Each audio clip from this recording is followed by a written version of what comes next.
Hello there, and welcome to Meet the Leaders. I'm David Smith. Good to have you along with us today as we talk with many of the legislators, some new, some who have been on the job before, in advance of the start of the session, in now just about 6 weeks or so.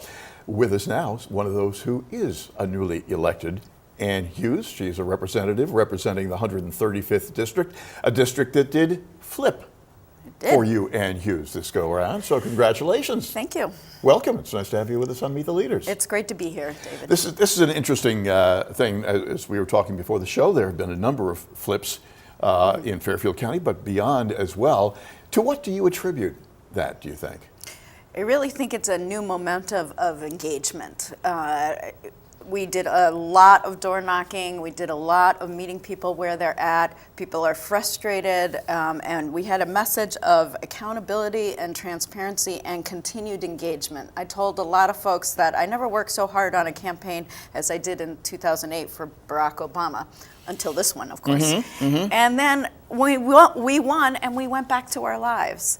And after 2016, we realized we can't afford to just go back to our lives and leave this up to, dialing it in once a year to show up and vote. That's not enough. We've got to stay engaged, and we've got to know exactly who our representatives are, where they stand, what they're doing, who they are. A lot of the people I knocked on the doors, they didn't even know who their rep was. I said, that's going to change. That is the interesting thing.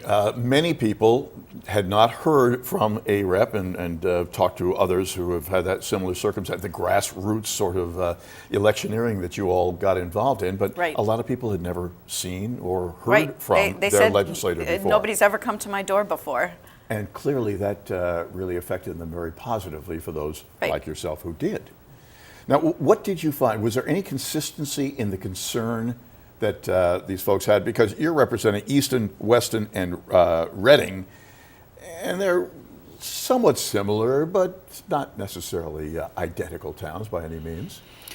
People are concerned about the budget.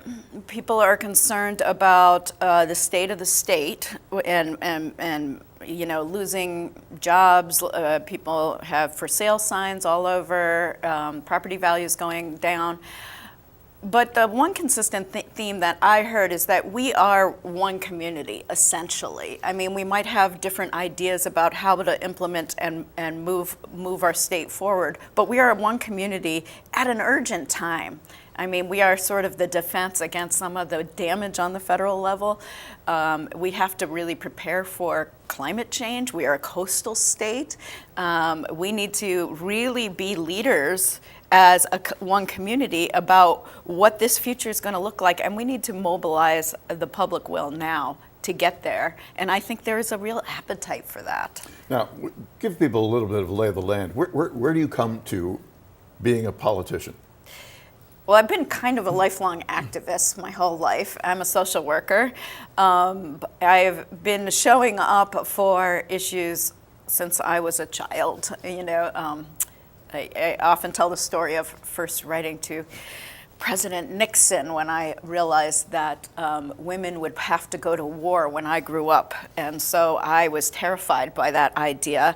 And so I wanted an alternative to using guns for resolving disputes. So I gave him some suggestions at age 7, and he wrote me a letter back thanking me for my suggestions and saying, I urge you to be a peacemaker all the days of your life. And I really thought that's how citizen engagement worked. You corresponded with your elected officials, they responded, and then you sort of move forward from there.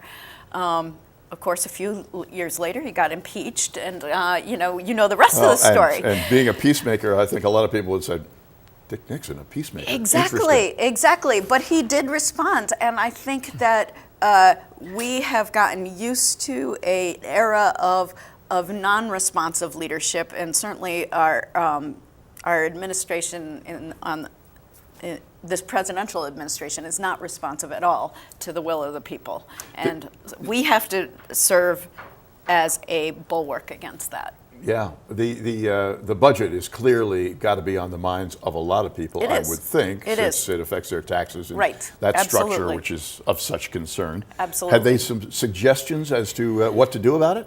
Yeah, there's a lot of suggestions. Privatize the state workers' pensions and into 401ks and defined benefits, things like that. We're just going to have to cut across the board. There's a lot of different suggestions, and I really trust that the comptroller, the treasurer, this administration, and this newly elected legislature can really get down to brass tacks and work out a fair and equitable budget that meets the standards that we need to meet. We can't have a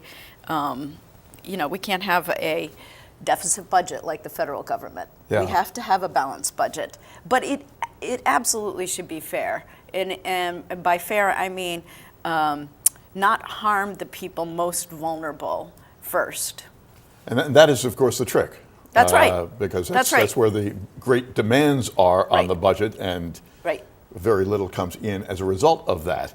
So it is really a human interest and concern situation that is not one of those funded Right, situations. but I think that a lot of that is about the framing of the whole picture and the framing of where our values are. And I think most people that I talk to really want to see children safe. They want to see, really everybody educated. They really want to see, our transportation infrastructure renewed and viable, and it's not, and modernized, and it's not. And so we do share a lot of the same values, and it's like, how do we get it done? You've been caucusing, I'm sure, with a number of folks in the party at this point.